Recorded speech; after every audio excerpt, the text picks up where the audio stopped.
What if the chains were invisible? And you thanked them. Look around. No cages, no guards, just glowing windows that whisper. You deserve this. You work, you scroll, you buy, you repeat, and every purchase feels like proof you're alive. But the price isn't only money. It's attention, it's time, it's your inner silence. Consumerism doesn't command you, it seduces you, then schedules you. It sells you comfort, then rents you anxiety. And if you ever feel empty, it offers a new product instead of a new truth. The most efficient prison is the one you decorate. Tonight, we trace the loop and name the chain.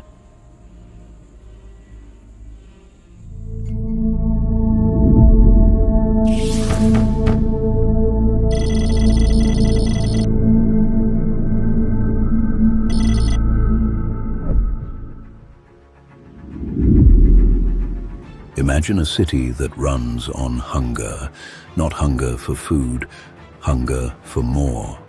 In this city, every citizen wore a small mirror on their chest. The mirror didn't reflect their face, it reflected their status. When you bought something new, the mirror brightened. When you paused, it dimmed. The city had no king, no soldiers, only towers that drank light from a million mirrors. And the towers promised, "Feed us your shine, and we will keep you seen." So people competed. They traded sleep for brilliance. They traded quiet for applause. They learned to fear stillness, because stillness made the mirror dull. Even kindness became a performance. Even love became a display. Some tried to step away. They wore plain cloth. They spoke softly. They chose enough. And the crowd stared as if enough were a disease. Because in that city, the greatest insult was not being poor. It was being unimpressive. The towers didn't steal anyone's life. They simply trained everyone to hand it over. One purchase, one upgrade, one comparison at a time. The towers never took by force. They made emptiness feel like failure. That is how control becomes perfect. When the cage is called identity and the key is called desire.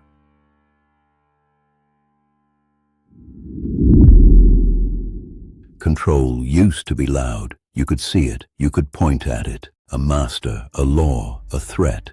Then modern systems learn something colder. People work harder when they believe the pressure is their choice. The factory age didn't just build machines, it rebuilt time. Hours became measurable, sellable, punishable. The whistle didn't whip skin, it whipped the calendar. And then came the masterstroke, consumer identity. Advertising didn't only sell objects, it sold a story. You are what you own. You are what you wear. You are what others envy. Suddenly the question changed. Not who profits from my labor, but what should I buy next to feel okay? Wages arrived, and so did a loop. Work created fatigue. Fatigue demanded comfort. Comfort required spending. Spending demanded more work, and the circle felt like adulthood. Debt turned into a quiet leash, not always cruel, just constant. Payments that followed you like a shadow. A future already promised to a lifestyle you're still trying to earn. The system stopped owning bodies and started owning desires. The most powerful control doesn't need violence. It needs normalization. When everyone is exhausted, nobody has energy to question. When everyone is comparing, nobody has peace to resist. Chains don't have to be iron.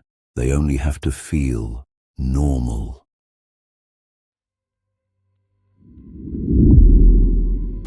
In the future, no one will own you. They'll just predict you. You wake up and the room greets you by name. Your walls know your mood. Your implant measures micro-cravings you didn't notice forming. And the system provides the perfect product before the thought becomes a sentence. Work is flexible, but your attention is always on call. You don't clock in, You are logged in. Consumption becomes invisible, not something you do, something that happens through you. Ads aren't watched. They are injected as feelings, warmth, urgency, relief. A dopamine schedule disguised as personal taste. You're told you have freedom because you have options, but the options are curated. The path is guided. The rebellion is packaged and delivered overnight. The algorithm doesn't command, it nudges, and nudges become rails. Rails become habits. Habits become identity. If you disconnect, your score drops. If your score drops, doors close, not with hatred, with policy. So most people stay connected, not because they're forced, because disconnection feels like falling out of existence. No bars, no screams, just comfort so precise. You forget you ever wanted freedom.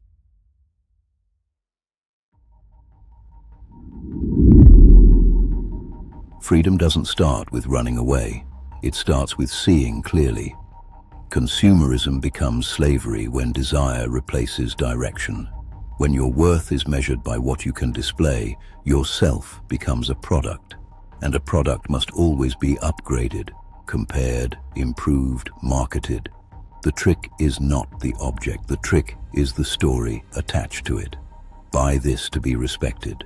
Own this to be safe. Wear this to be lovable.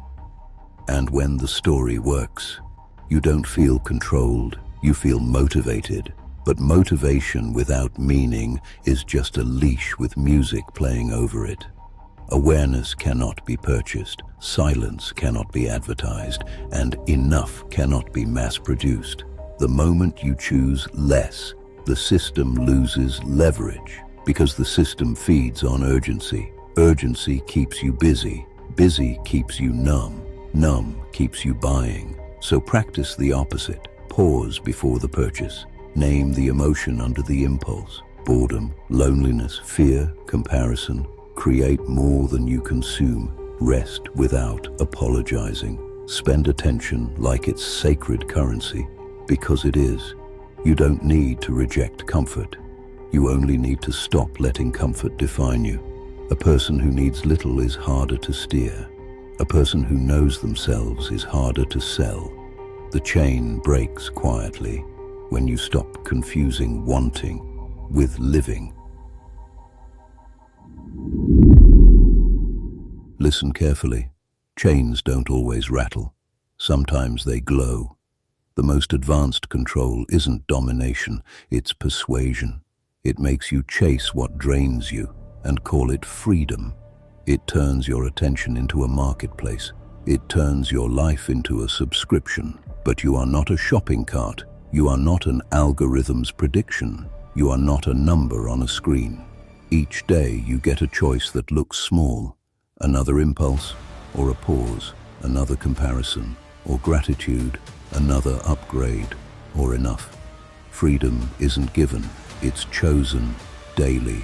When the world whispers, buy to become, answer with something quieter. I already am.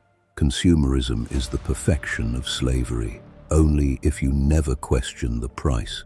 Consumerism is the perfection of slavery.